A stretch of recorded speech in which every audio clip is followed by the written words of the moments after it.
दिल रूपी तख्त नशीन ही सतयुगी विश्व के राज्य का अधिकारी है। भक्तों को भक्ति का फल देने वाले, प्रकृति को अपने अधीन करने वाले, सत्यनारायण कथा की सत्य कथा सुनकर सत्यों की स्थापना करने वाले सत्य शिव बाबा ने त्रिमूर्ति तख्त नशीन बच्चों को संबोधित करते हुए बोला, क्या आप बच्चे अपने को त्रिमूर्ति तख्त नशीन समझते हो? आज भी सभा त्रिमूर्ति तख्त नशीन की है। अपने त्रिमूर्ति तख्त को जानते हो ना? एक है अकाल मूर्त आत्मा का ये भृकुटी रूपी तख्त, दूसरा है विश्व का राज्य का तख्त, और तीसरा है सर्वश्रेष्ठ बाप दादा का दिल रूपी तख्त। ऐसे हर एक अपने को तीनों ही तख्तों पर नशीन अनुभव करते हो या सिर्फ जानते हो? क्या आप ज्ञान स्वरूप हो ना, हो या अनुभव स्वरूप ही हो? मैं श्रेष्ठ आत्मा अनेक बार इसकी तख्त नशीन बनी हूँ। ऐसे अनेक बार की स्मृति स्पष्ट रूप में और सहज रूप में अभी अभी की बात महसूस होती है।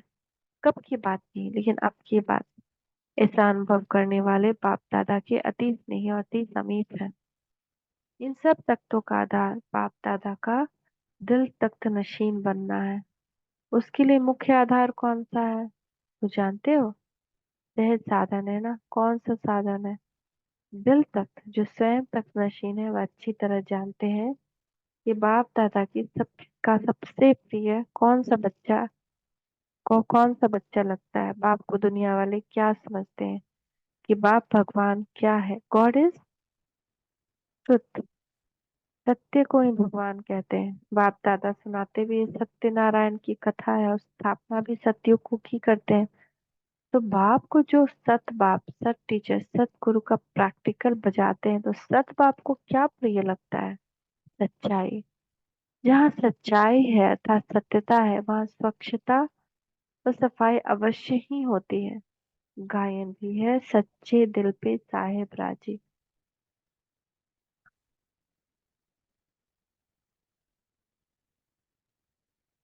दिल तख्त नशीन सर्विसेबल अवश्य है, लेकिन सर्विसेबल की निशानी संबंध संपर्क में सच्चाई और सफाई हर संकल्प हर बोल में दिखाई देगा। अर्थात ऐसे दिल तख्त नशीन श्रेष्ठ आत्मा का हर संकल्प सत्य होगा, हर वचन सत्य होगा। सत्य अर्थात सत्य भी और सत्य अर्थात सफल भी। अर्थात कोई भी संकल्प या बोल व्यर्थ व साधारण नहीं होगा। ऐसे सर्विसेबल जिनके हर कदम हर समय की निगाह में अर्थात दृष्टि में सर्व आत्माओं के प्रति निस्वार्थ,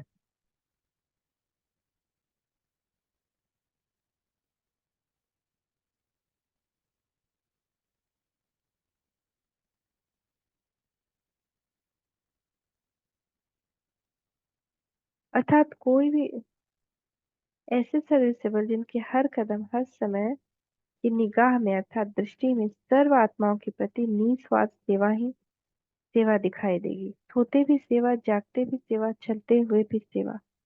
सिवाय सेवा के स्वप्न में भी कोई बात नहीं होगी। ऐसे सेवाधारी जो अचल और अथक होंगे, ऐसे ही बाप दादा के दिल तक नशीब हैं। तो ये तभी होगा जब हम भाई भाई देखें, तभी हम आत्माओं के प्रति निस्वार्थ सेवा भाव रख सकते हैं और थके नहीं, है ना। थक जाते हैं तो चिड़चिड़ाहट आती है ना। अचल रहे, अचल अडोल, अथक रहे। समझा निशानी क्या होती है? ऐसे दिल तक नशीन के लिए विश्व के राज का तख्त प्राप्त करना निश्चित है। जैसे इन एडवांस सीट बुक होती है, ऐसे कल्प कल्प के लिए राज तक निश्चित है। प्रकृति को अधीन कर विजय बनने वाले बस विश्व के राज्याधिकारी बनेंगे अथवा नहीं, ये संकल्प भी नहीं होता। प्रकृति ऐसी अपनी विजयी मालिक के आगे पीछे दासी के समान झुकती है व प्रणाम करती, हर समय सदा सेवाधारी श्रेष्ठ आत्मा के आगे सेवाधारी बन के रहती है। ऐसा अपना श्रेष्ठ स्वरूप दिखाई दे रहा है ना। अब तो प्रकृति आपका इंतजार कर रही है अपने मालिक की सेवा के लिए। सागर भी, धरनी भी ऐसे मालिक, ऐसे विषय के मालिक की सेवा अर्थ स्वयं को संपन्न बना रहे हैं।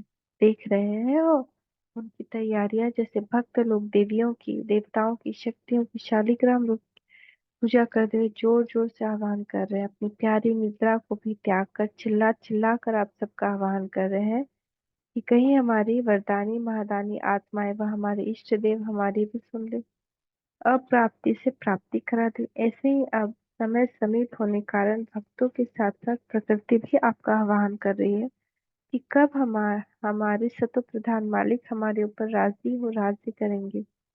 प्रकृति भी सतो प्रधान चोला धारण करेगी।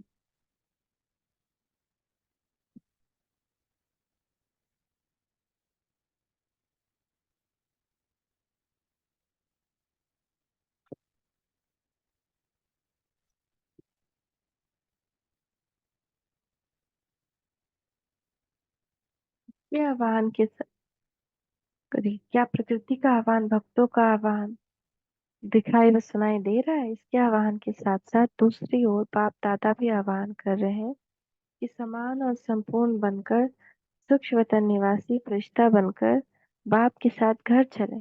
चलना है या संगम ज्यादा बात है? क्या एवर रेडी बन गए हो? जहाँ बिठाए, जिस रूप में बिठाए, जब तक बिठाए ऐसे वायदे में सदा स्थित रहते हो। लास्ट ऑर्डर रूहानी मिलिट्री को कितने समय मिलेगा? 1 सेकंड का ऑर्डर होगा, 1 घंटा पहले इतला नहीं होगी। तब तो 8 रतन निकलते हैं। डेट निश्चित बता करके पेपर नहीं लेंगे, अर्थात लास्ट डेट जो ड्रामा में निश्चित है और निश्चित डेट और समय नहीं बतलाया जाएगा। यह तो एवरेज बताया जाता है, लेकिन लास्ट पेपर एक ही क्वेश्चन का है और एक ही सेकंड का होगा, इसलिए बच्चों को एवर रेडी बनना है। हर समय स्वयं को चेक करो, समेटने की शक्ति और सामना करने की शक्ति दोनों शक्तियों से संपन्न हो गए हो। समेटने की शक्ति का बहुत समय का कर्तव्य में लाने का अभ्यास चाहिए। लास्ट समय समेटना शुरू नहीं करना, समेटते ही समय बीत जाएगा। समेटने का कार्य तो अब संपन्न होना चाहिए। तब एक बल, एक भरोसा व निरंतर तुम ही सिखाओ, तुम ही से बैठो, तुम ही से बोलो, तुम ही सुनो का किया हुआ वायदा निभा सके। ऐसे नहीं 8 घंटा तुम्हारे में।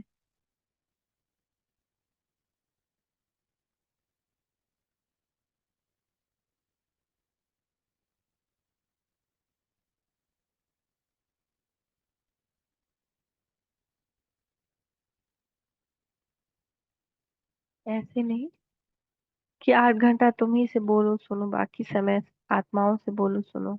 यह निरंतर का वायदा है, इसमें चतुर नहीं बनना। बाप की दी हुई पॉइंट्स बाप के आगे वकील के रूप में नहीं रखना। अमृत वेले कई वकील बनकर आते हैं, वकालत सत्युग में नहीं होगी, इसलिए बाप दादा के आगे ऐसा नटखटपन नहीं करना। वकील के बजाय जज बनो, लेकिन किसका? स्वयं का जज, दूसरों का नहीं।